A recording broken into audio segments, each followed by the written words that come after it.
It was a cold October night when Sarah boarded the last train home.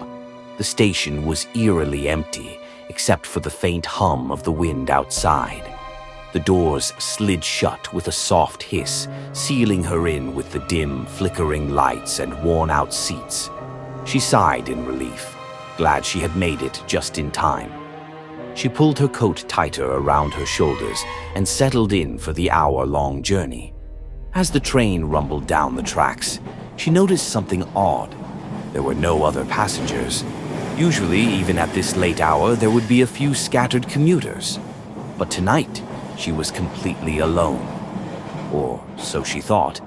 About 15 minutes into the ride, Sarah heard a noise, a faint shuffling sound like footsteps. She whipped her head around, scanning the empty car behind her. No one. She shook her head, telling herself it was just the creaking of the train. But the noise continued, growing louder, more deliberate. Then she saw him. A man sitting at the far end of the train, staring at her.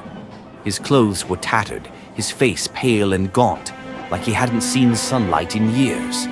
His eyes were wide open, unblinking, fixed on her. Sarah's heart raced. She was certain he hadn't been there when she got on. She hadn't heard anyone else board the train.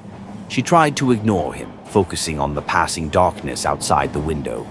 But when she glanced back, the man was closer, 2 rows behind her now, still staring, his lips curling into a grotesque smile. She stood up, heart pounding in her chest, and quickly moved to the next car, putting distance between them. As she slid the door shut, she could feel his gaze burning into her back. The train continued its steady hum, but now all Sarah could hear was her own rapid breathing. Minutes passed. She forced herself to believe she was safe, that maybe she'd just imagined it.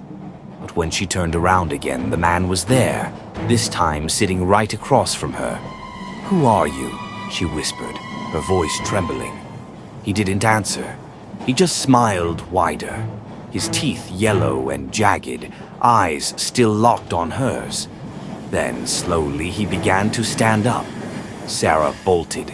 She sprinted through car after car, but every time she turned around, there he was, always closer, always staring, that smile never leaving his face. She ran until she reached the last car. No more doors to open, no way out. She banged on the windows, screaming for help, but the train roared through the empty countryside, alone in the night. Suddenly, the lights flickered and went out. The train screeched to a halt.